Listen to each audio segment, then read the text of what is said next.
let's roll with this because I think you'll be encouraged and inspired today. Are we set up, you think, properly, Isaiah? Yeah, I think so. Well, let's start with the first man on the screen, David George. David George, 1743 to 1810. So that is really early, 1743. I mean, we're talking prior, just to put it in context, everybody, prior to the War for Independence here in America. He was from the South. He was considered a loyalist, but he escaped two British lines. By the way, part of this is the only guy I'm going to do this for. I'll just tell you guys, this is the only guy I'm going to do this for because I don't have as many resources for him. The only guy that I'm going to read partially his Wikipedia entry. Partially. And he's the only one. He went down to Savannah, Georgia, and then eventually went to Nova Scotia, which at the time was actually sort of a haven for black Calvinists, and resettled in a place called Freetown, Sierra Leone. And then he founded in South Carolina in 1775 the very first black church in America, Silver Bluff Baptist Church.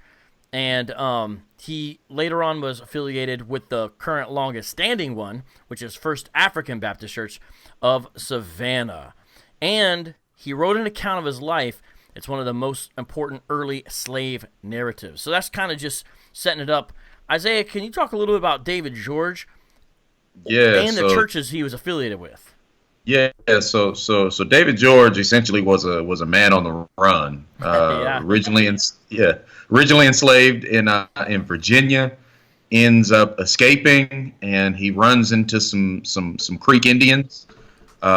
He's essentially taken captive by the Creek Indians, and he works for a while with the Creek Indians. They kind of see him as a trophy, and then he ends up escaping the Creek Indians. Now, while he's with the Creek Indians, his owner from Virginia finds him, and he goes to the Creek Indians. He offers them rum and some other things to try to purchase David George back, and the Creek Indians refuse because they enjoyed kind of using him.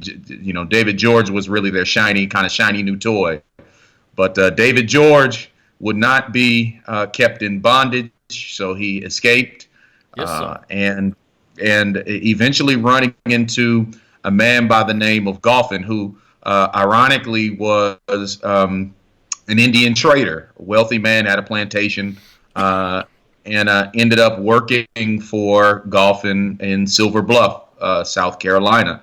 And this was during the fervor of the First Great Awakening. You have churches springing up, and so Goffin was a slave owner, and he had slaves on his plantation who were converted to Christianity, and so he allowed them to worship on his plantation.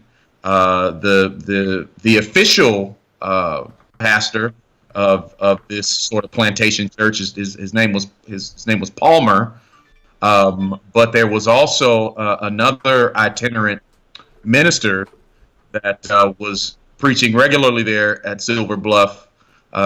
His name was George Lyle, and David George was actually converted through the ministry of George Lyle. George Lyle would travel up and down the Virginia, Georgia, South Carolina coasts and preach to slaves. And David George was converted there, and Silver Bluff became the first black. We can't call it independent. But it was the first black church in America, established actually in 1773. George Lyle ultimately goes to Savannah. He establishes the First African Baptist Church, which is officially constituted in 1777. But David George stays behind for a while, pastors the Silver Bluff Church, and then eventually he does follow George Lyle to Savannah, and he spends some time at First African Baptist. But this is during the Revolutionary time. They were both British loyalists. David George and George Lyle were both British loyalists. So the crown, they upheld their promise, and they sent groups of African Americans to Nova Scotia.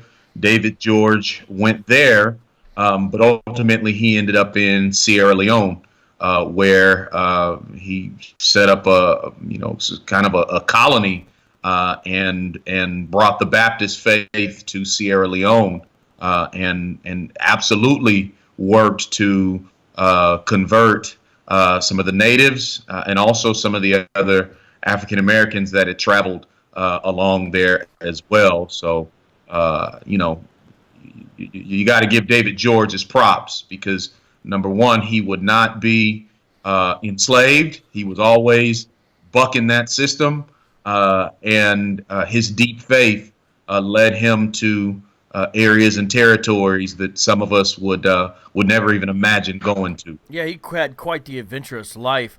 I could Yeah. not find a representation image for David Nope. George, and so you haven't been able to find any either. You won't find Okay. a rendering of David George at all. His image is sort of lost to history. That's interesting. So I don't know if you saw what I directed the graphic design artist to do is actually take the stained glass windows there in First African and kind of shape them into the kind of the silhouette of a man's body, because for everyone Yeah. else that when we did these cards, these digital cards, I had some kind of representation of every person except for David George, and I thought that was the best thing we could do. So there's different figures that are inside of the silhouette that is a stained glass from First African. Now, let me ask you one question. This is unrelated, but I don't know if you know, it's actually a common Hebrew Israelite apologetic to say the first black church in America.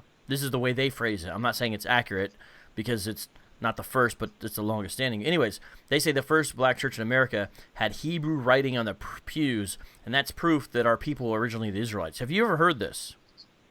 I have, and that's, I mean, the first black, the only way that they can say that is by essentially being ignorant of history. Explain why that's not a good argument for them, as far as Well, because the Hebrew pew writing. I've seen the right, pictures. well, right, well, because they're referring to the pews at First African, but that wasn't the first black church that was established. Right. In America, it was Silver Bluff. Well, let's forgive that historical mistake. Is it still a good argument to say, look, one of the oldest black churches in America has Hebrew writing scrawled on the side of the pews?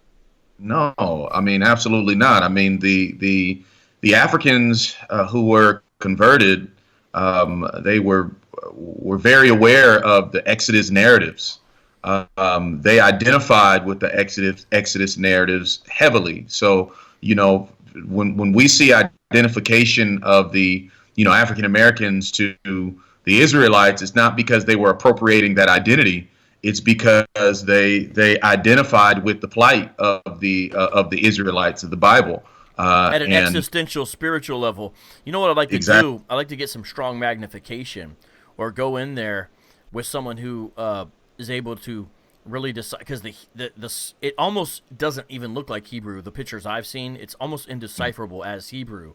I'd like to get somebody who has an ability to really kind of make out the letters and see what's actually even said in there.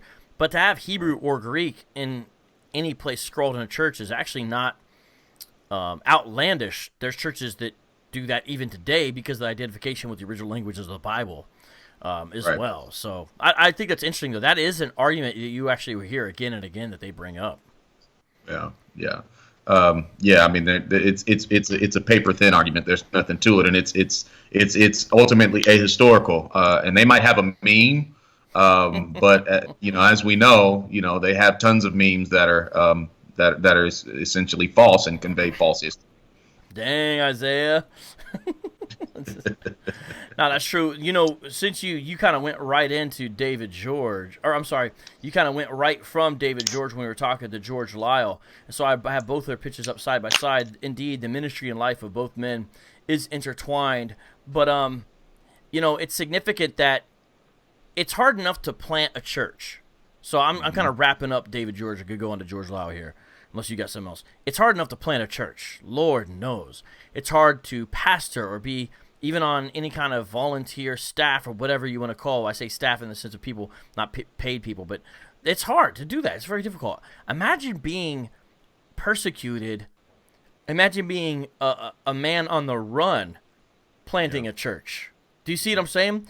And throughout David George's life, ladies and gentlemen, he actually was involved with the founding of 7 different congregations. And we are talking literally all over God's green earth. If he was not a man on the run, who is, a former slave and all that, this would be impressive no matter what. This is amazing. This is a sort of a legendary church planter when you really look at it. And not only that, he was an early promoter of missions. And so this is someone that should be commended and just kind of an inspiration to us all when we think about the difficulty of planting churches and the importance of it as well. And I look forward to seeing what he really looks like when I get to heaven. Yeah, he'll be there. Street apologist.